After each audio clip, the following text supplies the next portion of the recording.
Oh, absolutely. Boise hosted the Division I National Championships a couple of years ago, and it was really the highest caliber meet they've ever had there, and almost every single track record was broken. And they had pretty solid track records going into that meet, but at the conclusion of the championships, that record book was turned on its ear. And we've competed there in the past and know it's a quality track, quality fields.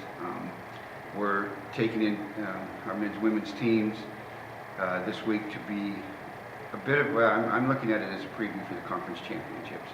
We're on the sprint side of our team. We are on that banked 200-meter track, which we'll be on in Pocatello. It'll be kind of a championship atmosphere. There'll be some teams we don't normally see. And I think that's going to generate some great performances.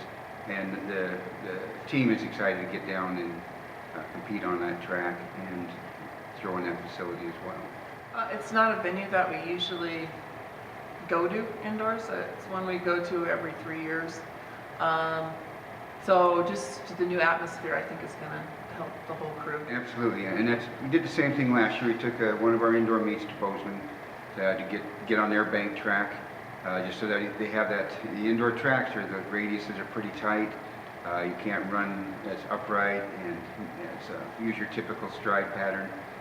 So those adjustments are ones that we can make at this meet, so that when we go into Pocatello, when they get on those corners and they're trying to run as fast a time as possible, they're not worried about those kind of mechanics versus competing at the level they know they're able to compete at. That's why we go to Boise, is so they have an opportunity to run on a banked board track. And that's what they're going to be facing when we go to Idaho State University. So we want to give them some experience with that. We want to get them some experience under their belt running on that. And that's the opportunity that provides. The throwers, jumpers, I'm not sure if it is really going to make a difference. The rings are going to be different anytime you have to adapt to a new ring or even a new runway. It's good for the person to have to learn that, good for the athlete. So in that sense, it's good for those event areas. Right, yeah, Nick Stearns, Josie Kimes will be competing in the Pant and Hep. And Boise is a little bit of elevation. It shouldn't be too much of a factor in this event. If there's a pure distance event, you might have a little bit of an impact.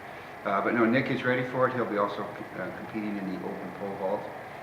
Raised runways down there for the long jump, pole vault for Nick. Those are to his advantage. They're fast runways. The multis or the combined events are speed. It's a speed event. And this plays right into Nick's hands. So he's going in very excited to have a great competition. He's very new to the event. He did the candy cane, had a very successful outing there, and now has had a chance to give more skill development across the board in the events that make up the heptathlon. Josie is going to be able to compete again. We're another month and a half down the road, so she's got another month and a half of training behind her. So she should be, I would expect her to be improving on her marks that she got from the candy cane meet. And it's a great opportunity, just another opportunity for her to get a pentathlon under her belt before the Big Sky competition. Yeah, spend time every week looking at the Big Sky performance lists. The guys, 4x4 for example, they're sitting at the #1 position last week, and we're hoping to run a little bit faster this Saturday, because we know that that's not a guaranteed spot, for the rest of the season. The other teams will see that, and we have a target on our back at this point, and they would love to knock us out of that position going into the championship event. Because #1 seed goes in with the best lane coming into finals, and that's something we definitely want to hang on to. We are sending a crew of distance runners to Seattle. And they are top distance runners. So they'll be competing at the University of Washington.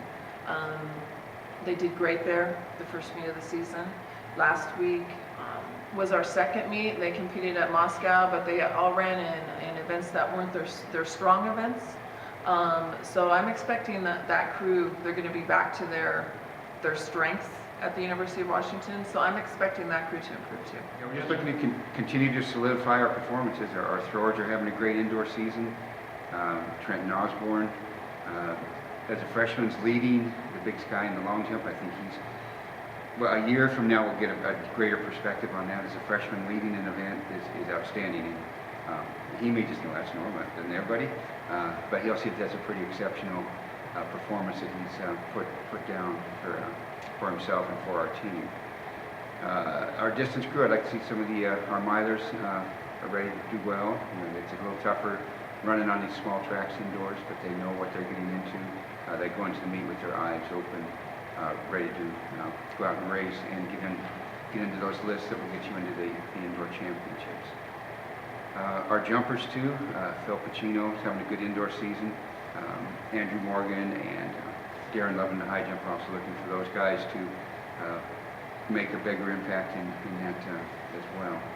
And Phil in the triple jumps having a good season, so but it'd be nice to see him put down a mark where he's in a position to be the conference champion, and that's I think well within his reach during this indoor season.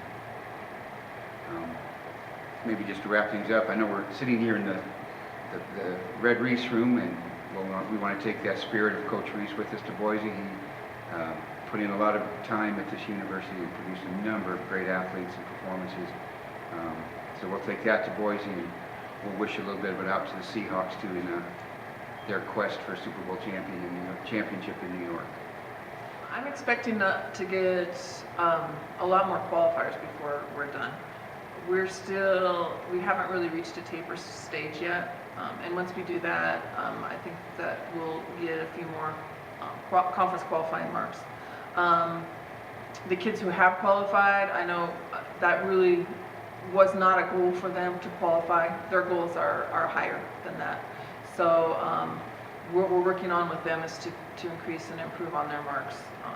Ultimately, down the road, those are the kids that are going to be looking to win the Big Sky Conference Championships, and that's what we're striving for with them. But the younger kids who haven't had a lot of experience, if we can get them qualified, that's just an opportunity for more points for us at the Big Sky Conference Championships, and an opportunity to give them experience in a conference championship meet. So that's invaluable to that crew.